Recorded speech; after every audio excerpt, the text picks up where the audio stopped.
Pak, motor gua, Pak. Pak, motor gua pakai oplosan. Gajinya kurang banget sama masyarakat, tau gak? Gajinya kurang ya, Pak.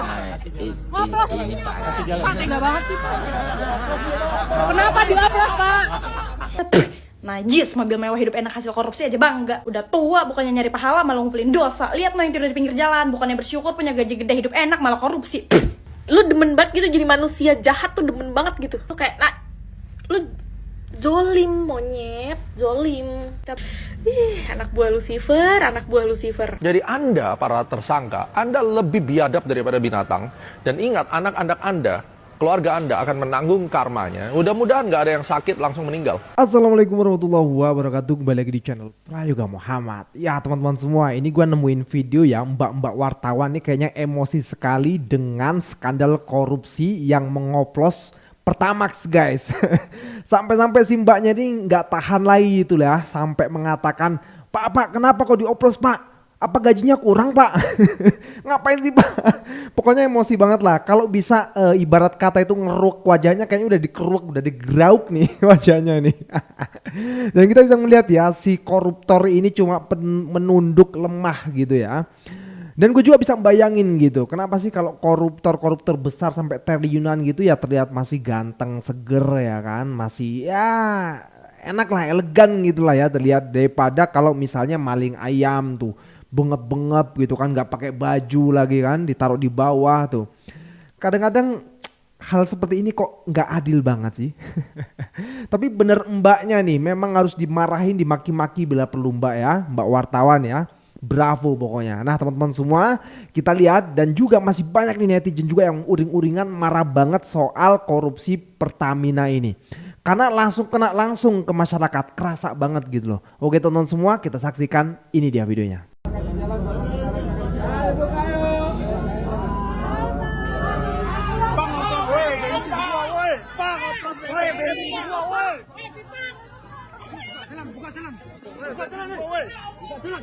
Pak, motor gua, Pak.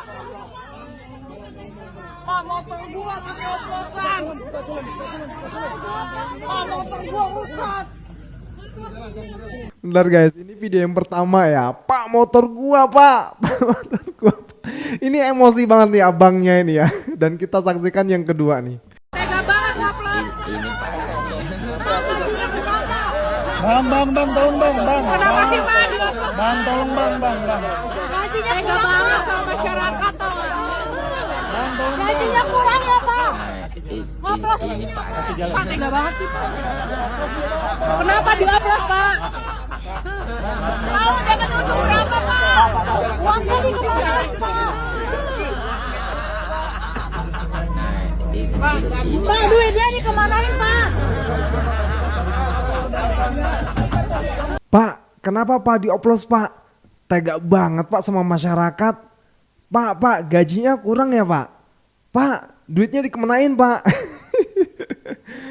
Nggak tahu kenapa gue kok ngelihat para wartawan ini lucu aja gitu, kesel tapi jengkel tapi lucu gitu ya teman-teman semua. Gue tahu sih, gue ngerti banget kalau mereka itu emosi, jengkel, apalagi ngelihat langsung nih ya, ngelihat langsung koruptornya gitu. Gue sendiri kalau bayangin, ngelihat koruptornya langsung kayaknya, gemes lah, emosi lah ya. Kenapa ya kalau pelaku korupsi itu wajahnya bersih-bersih, ganteng-ganteng, pokoknya rapi, semuanya bersih-bersih. Tapi kalau maling ayam bonyok semua mukanya nih ya. Kenapa sih hal kayak gini aja mesti dibeda-bedain? Kenapa sih gak disama-samain aja sih? Adil dong. Ih, Bapak mobilnya bagus banget. Beli di mana?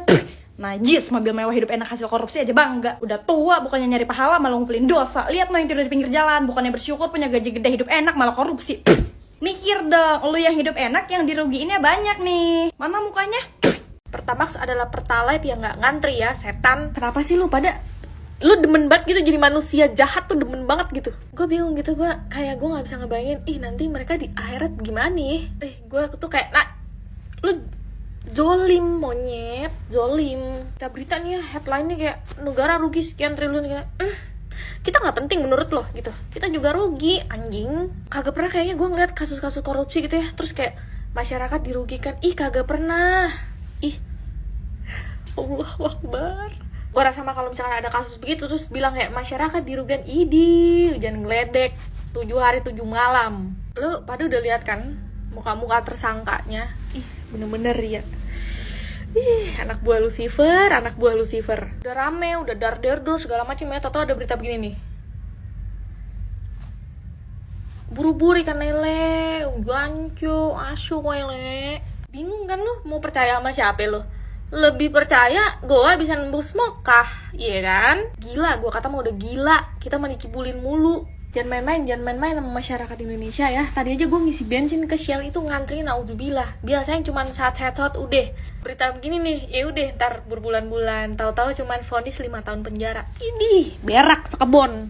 Menanggapi isu yang saat ini berkembang di masyarakat, di warganet dan di media, kami tegaskan bahwa tidak ada Pertamax oplosan.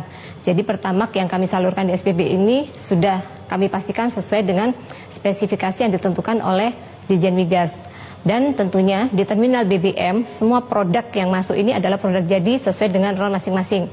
Gini ya Bu ya, soalnya udah kejagung sih yang mengatakan bahwasanya itu oplosan. Dan berita itu sudah menyebar luas ke rakyat Indonesia yang dimana kesel banget gitu. Sampai-sampai produk lain dari selain Pertamina rame kan, seperti ya contohnya Shell lah ya. Jadi rame banget pada kesana tuh.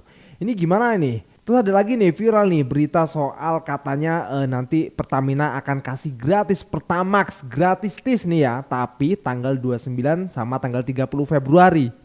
Yang dimana bulan Februari kan cuma sampai tanggal 28 doang tuh. Kocak sih ini, aduh. Ya seharusnya benar kata Bung Fitra Eri ya, Pertamina sendirilah yang harus memberikan bukti bahwasanya memang Pertamina masih bisa dipercaya dan rakyat akan kembali lagi untuk beli ke Pertamina gitu loh. Pertamina minta maaf dengan kasih kita Pertamax gratis. Catat tanggalnya, jangan sampai kelewatan. Ini benar-benar 100% gratis di tanggal 29 dan 30 Februari 2025. Catat jangan sampai kehabisan. Sebarin konten ini supaya banyak yang menerima manfaatnya. Oke guys, semoga beruntung. Lu pernah gak sih ngerasa di posisi gua? Gajian tinggal seminggu lagi dan rasanya tuh lama banget. Pas kita buka dompet ya, isinya cuma berapa? 50.000 untuk bertahan seminggu ya. Habis bayar cicilan, kirim transfer ke orang tua, ya bayar yang lain-lain. Sedangkan gua baca berita ada bapak-bapak pelontos di Pertamina ini gajinya udah 4,6 miliar, tapi masih korupsi, masih kurang. Dia korupsi triliunan. Kenapa sih rasa bersyukur itu hanya dimiliki oleh orang-orang yang menengah ke bawah ya kan? Gua aja cuma 50.000 ini masih bersyukur sama yang di atas. Terima kasih ya Allah, Engkau telah memberikan nafas kehidupan, Engkau telah memberikan saya kesehatan ya Allah. 50.000 dibanding 4,6 miliar, bisa gua jitak gak sih kepalanya dia? Jitak gak sih? Bisa gak sih? Kenapa? Jika ini benar, ini lebih biadab daripada binatang.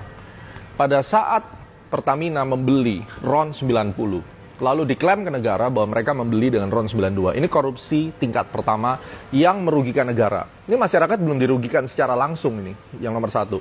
Namun yang kedua, minyak yang tadi 90 diberi aditif, dioplos katanya, menjadi 92 yang harusnya Petralite menjadi Pertamax, dijual di SPBU retail.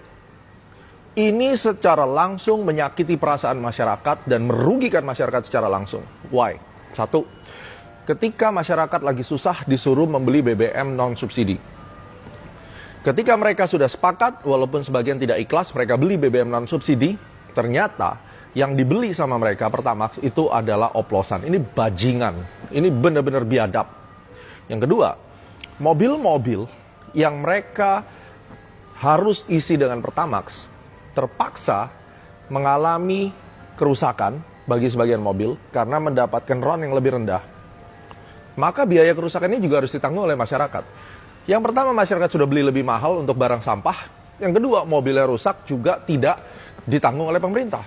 Jadi Anda, para tersangka, Anda lebih biadab daripada binatang. Dan ingat, anak-anak Anda, keluarga Anda akan menanggung karmanya. Mudah-mudahan nggak ada yang sakit langsung meninggal. Ya. Kalian tahu apa yang kalian lakukan itu benar-benar luar biasa menyakiti hati perasaan masyarakat. Korupsi senilai 193 triliun, kalau saya tidak salah, itu hanya 2023. Secara keseluruhan sudah hampir 1.000 triliun. Dan itu negara kita dirugikan dan uang masyarakat dirugikan. Anda bisa bayangkan, ketika sudah ditangkapnya para bajingan-bajingan ini, melalui berita yang saya lihat di Lambe Tura, bahkan konferensi pers dari mungkin ya public relationnya Pertamina masih menyangkal dan mengatakan bahwa itu tidak terjadi dan kualitas baik-baik saja. Ini menyakiti seluruh masyarakat dan saya sangat tersakiti. Seandainya terbukti bahwa oplosan terjadi, menurut saya kepada teman-teman dari Polri, orang ini harus ada yang melaporkan untuk pasal 242, keterangan palsu, dan harus dipidanakan. Jadi menurut saya, kejadian yang menimpa masyarakat melalui kasus Pertamina adalah sebuah contoh hancurnya harapan bangsa Indonesia dan ditindasnya hak rakyat yang sampai pada akhirnya banyak Gen Z yang apatis. Saya mengapresiasi pemerintahan Pak Prabowo dan benar-benar mulai membersihkan dan menangkap para penjahat-penjahat ini. Mudah-mudahan tidak diberikan hukuman ringan karena jika terjadi di negara lain, udah pasti hukuman seumur hidup atau hukuman mati karena ini merugikan seluruh masyarakat Indonesia, not to mention berapa uang yang dirugikan dari negara.